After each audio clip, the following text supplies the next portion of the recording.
큰 놈, 작은 놈 서운해 말아라. 막내가 고생이 많았다. 어머니, 장남인 제가 가장 많이 받는 게 당연하잖아요. 맞아요. 왜 막내만 편드세요? 얘들아, 너희들이 너무 욕심이 많구나. 어머니, 정신 차리세요. 그놈이 어머니를 홀린 거예요. 그만해라. 제발 그만해. 이웃집 사연방입니다. 구독과 좋아요는 더 좋은 이야기를 만드는데 큰 힘이 됩니다. 바로 시작하겠습니다. 저는 김민수이고 올해 43입니다. 저는 삼형제의 막내로 큰형 철식이와 작은형 철중이 그리고 저까지 세 아들을 홀로 키우신 어머니 밑에서 자랐습니다. 어머니는 정말 대단한 분이셨습니다. 25살에 아버지를 여의고 홀로 세 아들을 키우면서도 절대 굴복하지 않으셨죠. 새벽 4시부터 시장에 나가서 채소 장사를 하시면서 우리를 키우셨습니다. 얘들아, 엄마는 배우지 못했지만 너희들은 반드시 공부해서 사람 구실을 해야 한다. 어머니는 항상 이렇게 말씀하시며 당신은 굶으면서도 우리 교육비는 아끼지 않으셨습니다. 그 결과 큰형과 작은형은 모두 대학을 졸업하고 각자 사업을 시작할 수 있었습니다. 저도 회사에 다니며 안정적인 생활을 할 수 있게 되었죠. 어머니는 시장에서 시작한 작은 장사를 점점 키워나가셨습니다. 채소 가게에서 시작해서 식자재 유통업까지 확장하시더니 나중에는 부동산 투자까지 하셨습니다. 정말 놀라운 사업 수완을 보여주셨죠. 그렇게 수십 년의 세월이 흐른 후 어머니는 300억이 넘는 재산을 모으셨습니다. 시장에서 고된 일을 하시던 그 어머니가 말입니다. 어머니의 유일한 자랑은 우리 삼형제였습니다. 내가 세 아들 다 대학까지 보냈어. 다들 제자리에서 잘 살고 있고 어머니는 동네 사람들에게 자주 이런 말씀을 하셨죠. 하지만 세월이 흘러 어머니가 연로해지시면서 상황이 조금씩 달라지기 시작했습니다. 큰형과 작은형은 각자 사업을 한다는 핑계로 어머니를 자주 찾아뵙지 못했습니다. 어머니, 죄송해요. 사업이 바빠서 자주 못 와요. 어머니, 이해해 주세요. 요즘 경기가 어려워서 정신이 없어요. 결국 혼자 사시는 어머니를 돌보는 일은 자연스럽게 저의 몫이 되었습니다. 저는 어머니 집 근처로 이사를 가서 매일 안부를 드렸습니다. 민수야, 고맙다. 내가 없었으면 엄마가 어떻게 살았을까? 어머니는 항상 저에게 고마워하셨습니다. 그러던 어느 날 어머니가 우리 삼형제를 모두 불러 모으셨습니다. 중요한 이야기가 있다고 하시면서 말이죠. 얘들아, 엄마가 나이도 많고 언제 죽을지 모르니까 미리 정리할 게 있어서 불렀다. 어머니의 말씀에 형들의 눈빛이 반짝였습니다. 어머니는 이미 몇 년 전부터 큰형과 작은형에게 각각 100억 상당의 건물을 증여해 주셨습니다. 사업 자금이 필요하다고 해서 미리 물려주신 거였죠. 그런데 이제 엄마한테 남은 재산이 좀 있는데 이걸 어떻게 나눠줄지 생각해 봤어. 어머니가 말씀을 이어가셨습니다. 큰 놈, 작은 놈 서운해 말아라. 민수가 고생이 많았다. 마지막까지 엄마를 돌봐준 민수한테 조금 더 주려고 한다. 그 순간 큰형과 작은형의 표정이 확연히 변하는 걸 저는 봤습니다. 지금까지 온화하던 눈빛이 순간적으로 차갑게 변했죠. 어머니, 그게 무슨 말씀이세요? 큰형이 먼저 입을 열었습니다. 형들도 이미 많이 받으셨잖아요. 그리고 저는 제가 말을 하려는데 큰형이 제 말을 끊었습니다.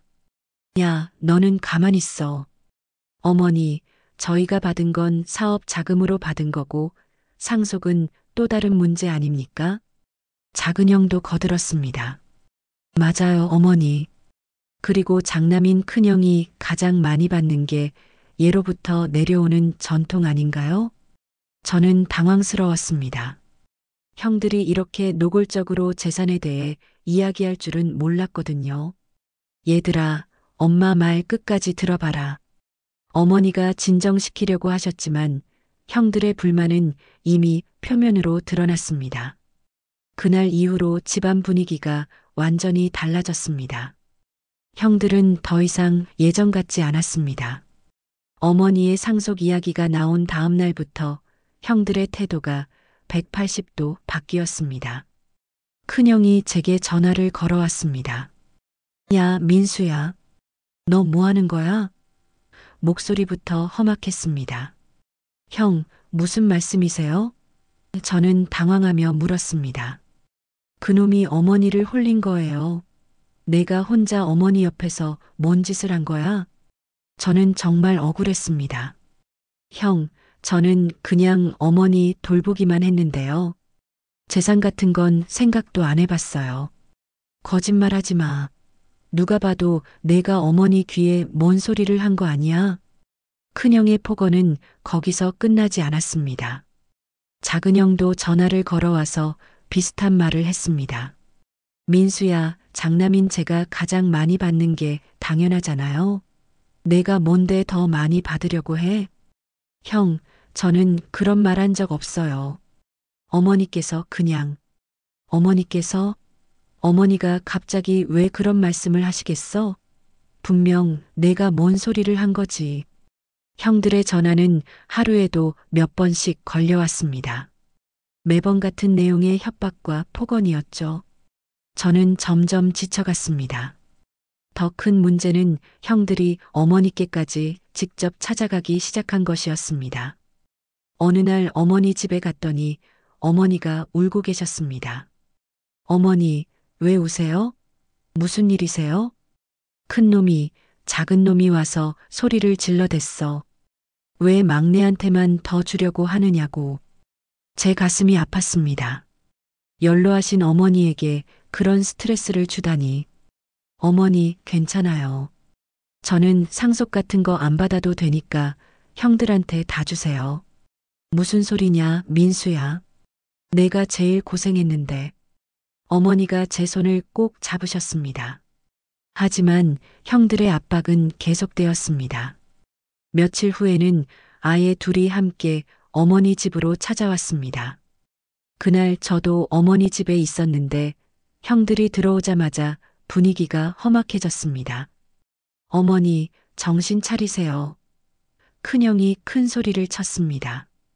그놈이 어머니를 홀린 거예요. 장남인 제가 가장 많이 받는 게 당연하잖아요. 작은 형도 거들었습니다. 맞아요. 왜 막내만 편드세요? 민수는 그냥 회사 다니는 월급쟁이인데 저희는 사업하는 사람이에요. 어머니가 화를 내셨습니다.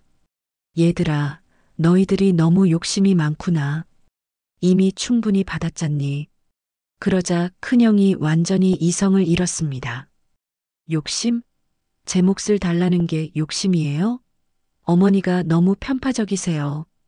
큰형은 화가 나서 탁자를 쾅쾅 치기 시작했습니다. 어머니께서 놀라셨죠. 형, 그만해요. 어머니가 놀라시잖아요. 제가 말렸습니다. 너는 닥쳐. 이 모든 게 다 너 때문이야. 큰형이 저에게 소리를 질렀습니다. 어머니가 떨리는 목소리로 말씀하셨습니다. 그만해라. 제발 그만해. 그때 어머니가 갑자기 가슴을 움켜쥐시며 쓰러지셨습니다. 어머니. 저는 급하게 어머니를 부축했습니다. 혈압이 급격히 올라서 응급실에 모셔야 했습니다. 의사 선생님은 스트레스를 받으면 안 됩니다. 환자분 나이를 생각하면 정말 위험할 수 있어요 라고 하셨습니다. 병실에서 어머니가 제 손을 잡으시며 말씀하셨습니다. 민수야, 미안하다. 엄마 때문에 형들이 너한테 화를 내지? 괜찮아요, 어머니. 어머니만 건강하시면 돼요. 엄마가 죽기 전에 이런 꼴을 보게 될 줄 몰랐네. 어머니의 목소리에서 깊은 실망감이 느껴졌습니다. 그날 밤 큰형과 작은형이 병실로 찾아왔습니다. 겉으로는 어머니를 걱정하는 척했지만 저에게는 여전히 차가운 시선을 보냈습니다. 어머니가 퇴원하신 후에도 형들의 압박은 계속되었습니다. 이번에는 더 교묘한 방법을 썼죠. 어머니, 저희가 변호사 선생님께 상속 관련해서 상담을 받아봤는데 법적으로는 장남이 가장 많이 받는 게 맞다고 하네요. 어머니, 민수는 이미 어머니 곁에서 잘 살고 있잖아요. 저희는 사업 자금이 더 필요해요. 어머니는 점점 지쳐가셨습니다. 얘들아, 엄마가 이렇게 늙어서 너희들 싸우는 꼴을 봐야 하니? 저는 정말 견디기 어려웠습니다. 이런 상황을 보고 계신 어머니가 너무 안쓰러웠거든요. 어머니, 정말 저는 상속 안 받아도 돼요. 형들한테 다 주세요. 하지만 어머니는 고개를 저으셨습니다. 안 돼, 민수야. 네가 제일 고생했는데 어떻게 그럴 수 있니? 그런 어머니를 보며 형들의 눈빛은 더욱 차가워졌습니다. 그날은 제가 평생 잊을 수 없는 날입니다. 아내가 갑자기 몸이 아파서 병원에 입원하게 되었거든요. 저는 어머니께 양해를 구하고 병원으로 갔습니다. 어머니, 죄송해요. 아내가 갑자기 아파서 오늘 밤은 병원에 있어야겠어요. 괜찮다, 민수야. 아내가 먼저지. 어서 가봐라. 어머니는 이해해 주셨습니다. 혹시 무슨 일 있으면 바로 전화하세요. 저는 걱정스러운 마음으로 병원으로 향했습니다. 그날 밤 새벽 2시쯤이었습니다. 큰형에게서 전화가 걸려왔어요. 민수야. 큰형의 목소리가 떨리고 있었습니다. 형, 왜요? 무슨 일이에요? 어머니가. 큰형이 말을 잇지 못했습니다. 어머니가 어떡해요? 빨리 말해요. 어머니가 스스로 목숨을 끊으셨다. 그 순간 제 머릿속이 하얗게 변했습니다. 뭐라고요? 어머니가 자살하셨어. 빨리 와봐. 저는 믿을 수가 없었습니다. 불과 몇 시간 전까지 제 손을 잡고 아들, 고맙다고 말씀하시던 어머니였는데 급하게 택시를 타고 어머니 집으로 달려갔습니다. 집 앞에는 이미 경찰차와 앰뷸런스가 와 있었습니다. 집 안으로 들어가니 큰형과 작은형이 울고 있었습니다. 어머니가, 작은형이 흐느끼고 있었습니다. 어머니가 우리 때문에 힘들어 하셨나 봐. 큰형이 눈물을 흘리며 말했습니다. 저희가 상속 문제로 어머니를 너무 힘들게 해드린 것 같아. 정말 미안해, 민수야. 하지만 저는 뭔가 이상한 느낌을 받았습니다. 집안이 너무 어수선했거든요. 거실 탁자 위에 찻잔이 깨져 있었고 어머니가 평소 아끼시던 옷반지도 바닥에 떨어져 있었습니다. 마치 심하게 다툰 흔적처럼 보였어요. 형, 이게 뭐예요? 왜 집이 이렇게 어수선해요? 어머니가 괴로워하시면서 물건들을 던지셨어. 큰형이 대답했습니다. 그리고 마지막에 우리한테 내가 죽어야 너희들이 편하겠구나 라고 하시더니 뭔가 이상했습니다. 어머니는 그런 분이 아니셨거든요. 아무리 화가 나셔도 물건을 던지거나 하시는 분이 아니었어요. 경찰이 저에게 물어봤습니다. 고인과 가장 가까이 지내셨다고 하는데 평소 어머님이 극단적인 생각을 하신 적이 있나요? 아니요, 전혀요. 어머니는 그런 분이 아니세요. 제가 대답했습니다. 그런데 형님들 말로는 상속 문제로 많이 고민하셨다고 하더라고요. 형들이 경찰에게 어머니의 자살 동기를 설명하고 있었습니다. 상속 문제로 고민이 많으셨고 아들들이 싸우는 것 때문에 괴로워하셨다고. 하지만 저는 계속 의문이 들었습니다. 정말로 어머니가 스스로 목숨을 끊으셨을까? 며칠 후 경찰에서 연락이 왔습니다. 부검 결과가 나왔습니다. 면담이 필요합니다. 경찰서에 갔더니 형사가 심각한 표정으로 말했습니다. 어머님의 사인은 자살이 아닙니다. 네, 무슨 말씀이세요? 갈비뼈가 여러 대 부러져 있고 뇌출혈 흔적이 있습니다. 명백한 폭행치사입니다. 그 순간 온 세상이 무너지는 것 같았습니다. 그럼 누가? 그리고 이웃집에서 증언이 들어왔습니다.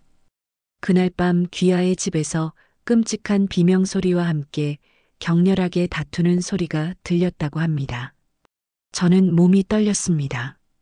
설마 제 형들이? 형님들을 참고인으로 조사하고 있습니다. 진술에 일관성이 없어서 재조사가 필요한 상황입니다.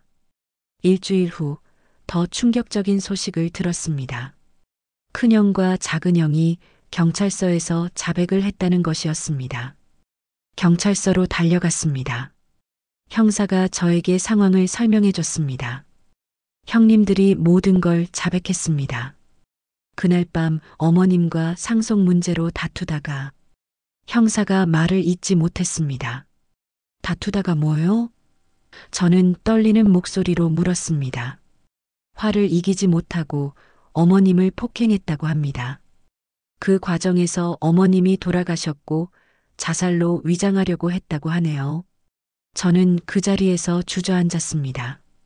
정말로 제 형들이 어머니를, 돈 때문에 자신들의 어머니를 죽였다니.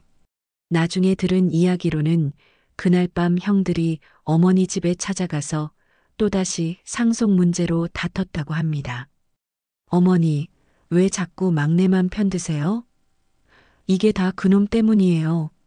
어머니가 얘들아, 너희들이 너무 욕심이 많구나. 그만해라. 제발 그만해. 라고 하시자 큰형이 이성을 잃고 어머니를 밀쳤다고 합니다. 그러다가 어머니가 넘어지시면서 머리를 다치셨고 그 후로도 형들은 분노를 이기지 못하고 계속 폭행을 가했다고 했습니다. 어머니가 쓰러지신 후에야 정신을 차린 형들은 자살로 위장하려고 했지만 너무 많은 증거를 남겼습니다. 재판이 시작되었습니다. 저는 법정에서 형들을 마주봐야 했습니다. 큰형과 작은형은 완전히 다른 사람이 되어 있었습니다. 며칠 사이에 급격히 늙어 보였고 고개를 들지 못하고 있었어요. 피고인들, 최후 진술하십시오. 판사가 말했습니다. 큰형이 떨리는 목소리로 말했습니다. 어머니, 정말 죄송합니다. 제가 정신을 잃었습니다. 돈에 눈이 멀어서. 작은형도 울면서 말했습니다. 어머니, 용서해 주세요. 저도 모르게 그런 일이. 하지만 이미 늦었습니다. 어머니는 돌아오시지 않아요. 판결이 나왔습니다. 큰형은 무기징역, 작은형은 징역 25년이었습니다. 저는 형들이 없는 어머니의 장례식을 홀로 치렀습니다. 평생을 우리를 위해 살아오신 어머니의 마지막 길을 형들도 함께하지 못한다는 게 너무 슬펐습니다. 어머니가 제게 남겨주신 재산. 그 재산은 이제 저에게 축복이 아니라 평생의 십자가가 되었습니다. 저는 고민 끝에 결정을 내렸습니다. 어머니가 남겨주신 모든 재산을 사회에 환원하기로 한 것입니다. 오여사 사랑재단을 만들어서 홀로 자식을 키우는 어려운 어머니들을 돕기로 했습니다. 어머니가 그랬던 것처럼 어려운 상황에서도 자식들을 키워내는 위대한 어머니들을 위해서요. 재단 설립식에서 제가 한 말입니다. 어머니, 형들은 돈 때문에 어머니를 잃었지만 저는 그 돈으로 수많은 어머니들을 살리겠습니다. 그것이 어머니의 숭고한 사랑에 보답하는 길이라고 믿습니다. 지금도 가끔 감옥에서 형들이 편지를 보내옵니다. 민수야, 미안하다. 용서해달라는 내용들이에요. 하지만 저는 그 편지들을 읽지 않습니다. 어머니를 돌려줄 수 없는 이상 용서도 있을 수 없어요. 어머니, 하늘에서 지켜보세요. 아들이 어머니의 사랑을 이어받아 많은 사람들을 도우며 살아가겠습니다. 그리고 다시는 돈 때문에 가족이 파괴되는 일이 없도록 제가 받은 교훈을 많은 사람들과 나누겠습니다. 가족보다 소중한 건 없습니다. 돈은 잃어도 다시 벌 수 있지만 가족은 잃으면 영원히 돌아올 수 없습니다. 여러분도 부디 돈 때문에 가족을 잃는 어리석은 일은 하지 마시길 바랍니다. 오늘 이야기 끝까지 들어주셔서 감사합니다.